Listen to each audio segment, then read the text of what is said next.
बिस्मिल्लाहिर्रहमानिर्रहीम अल्लाहुम्मा सल्लि अला मुहम्मद व आले मुहम्मद। मोमिनीन इकराम, जिस तरह आपको मालूम है कि गुस्ल की बहस चल रही है, आज हम गुस्ल नफास के बारे में बताएंगे। नफास वो खून है जो बच्चे की विलादत के साथ जारी होता है। ख़ातून जो ही बच्चा पैदा करती है, जो ही बच्चा शिकम मादर से बाहर आता है, खून शुरू हो जाता है, वो नफास शुमार होगा। अगर वो खून बच्चे की विलादत के बाद भी मसलन घंटे बाद, 2 बाद शुरू हो जाए तो फिर भी वो नफास शुमार होगा। इस वीडियो को लाइक करें, हमारे चैनल को सब्सक्राइब करें और बेल आइकन जरूर प्रेस करें हमारी न्यू वीडियो सबसे पहले देखने के लिए।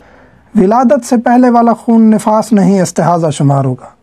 अब यहाँ सवाल होता है कि विलादत से पहले 12 घंटे, 2 घंटे, 14 घंटे, 1 दिन पहले खून शुरू हो जाता है खातून को, आया वो भी नफास है? नहीं, वो नफास नहीं है, वो इस्तिहाज़ा है। नफास और इस्तिहाज़ा में फ़र्क है इस तरह है जिस तरह हैज़ और इस्तिहाज़ा में है। हैज़ या नफास ये तहारत को तोड़ देते हैं, आप पर गुस्ल जो है ना इसके ख़त्म होने पर वाजिब हो जाता है। इस दौरान आप कुरान मजीद को नहीं छू सकते, नमाज आप नहीं पढ़ सकते, रोज़ा नहीं रख सकते, ये नफास है। इस्तिहाज़ा में आप पर जो है ना, इस्तिहाज़ा में आप पर नमाज भी वाजिब है और रोज़ा भी वाजिब है। नफास की कम से कम कोई मिकदार नहीं, ज़्यादा से ज़्यादा 10 दिन है। कम से कम जिस तरह हैज़ में है कि कम से कम 3 दिन मिकदार हो, लेकिन नफास में कम से कम कोई मिकदार नहीं है। घंटा भी आ सकता है या 1 दिन भी आ सकता है, लेकिन ज़्यादा से ज़्यादा मिकदार जो है वो 10 दिन है। हमारे यहाँ ट्रेंड बन चुका है कि 40 दिन तक खातून को नापाक रखा जाता है, ये गलत है। आने वाले बच्चे पर भी गलत असरात पड़ते हैं, बुरे असरात पड़ते हैं जब 40 दिन तक खातून नापाक रहती है। हालांकि शरीयत में 10 दिन से ज़्यादा उसकी नापाकी नहीं है। 10 दिन ज़्यादा से ज़्यादा लिमिट है खून नफास की।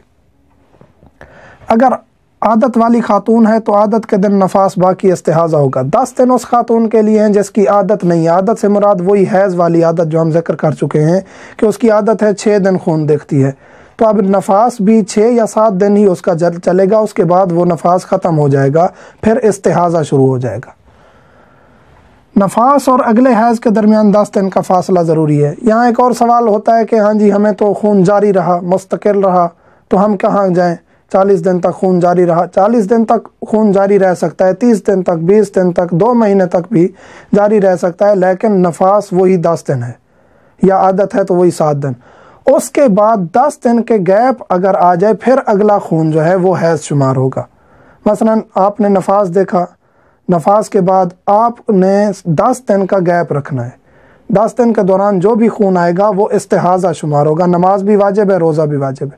उस 10 दिन के बाद अगला जो 10 दिन है, अगला जो पीरियड है, अगर 10 दिन के वक्फे के बाद, उसमें आपने देखना है कि अगर आपकी आदत वाले दिन आ गए हैं तो फिर हैज़ शुमार होगा। अगर आदत वाले दिन नहीं है तो फिर सिफ़ात देखेंगे। अगर सिफ़ात हैं, मसलन हैज़ वाली खून गर्म है, सुर्ख है या स्याह रंग का है और गर्मी के साथ निकला है, तो फिर आप हैज़ के सिफ़ात पर जाएंगी और नफास के और हैज़ के अमाल अंजाम देंगी। नफास गुजर चुका है, ये जो अगले 10 दिन है, 10 दिन के गैप के बाद ये नफास होगा। 10 दिन के दरमियान खून आता और रुकता रहे तो क्या होगा?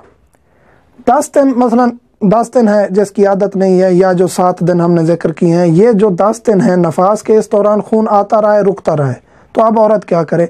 अगर 2 दिन खून आया है, 4 दिन, 3 दिन नहीं आया, तो अब ये जो दरमियानी टाइम है, क्योंकि खातून पर नमाज साकित हो जाती है, रोज़े की कज़ा होती है, तो यहाँ एहतियात करेगी। एहतियात ये है कि इन जो पाकीज़गी के 2-3 दिन आए हैं, इनकी वो कज़ा करेगी, नमाज़ों की भी और रोज़े की भी। बाकी दिनों की उसने नमाज़ों की कज़ा नहीं करनी, लेकिन ये जो पाकीज़गी के 2-3 दिन आ गए हैं, इनकी भी कज़ा वाजिब हो जाएगी। अगर नफास के बाद 10 दिन गुज़रते ही और खून आ जाए या मुस्तमर रहे, तो 10 दिन बाद वाला अगर आदत के दिन है तो हैज़, नहीं तो सिफ़ात देखेगी। ये हम जिक्र कर चुके हैं कि नफास के बाद 10 दिन का जो गैप आया है, उसके बाद अगर आदत है तो ठीक है, अगर आदत नहीं है तो फिर सिफ़ात देखेगी। ये हम जिक्र कर चुके हैं। नफास वाली औरत भी हैज़ और जनाबत की तरह है। मस्जिद में भी नहीं दाखिल हो सकती, कुरान को नहीं छू सकती, मस्जिद में ठहर नहीं सकती, दाखिल हो सकती है, गुजर सकती है, क्रॉस कर सकती है, एक दरवाजे से दूसरे दरवाजे की तरफ निकल सकती है, लेकिन ठहर नहीं सकती, कोई चीज़ रख नहीं सकती, उठा नहीं सकती। और नफास वाली खातून भी हैज़ वाली खातून की तरह है, उसके साथ उसको तलाक नहीं दी जा सकती, उसके साथ मुबाशरत नहीं हो सकती और वो आयात सजदा भी नहीं पढ़ सकती। जो भी अहकाम हैं जनाबत और हैज़ वाले नफास वाली खातून पर भी वो ही जारी होंगे। मोमिनीन के अगर मज़ीद कोई सवालात हैं व्हाट्सएप नंबर दिया गया है, हम हाज़िर खिदमत हैं।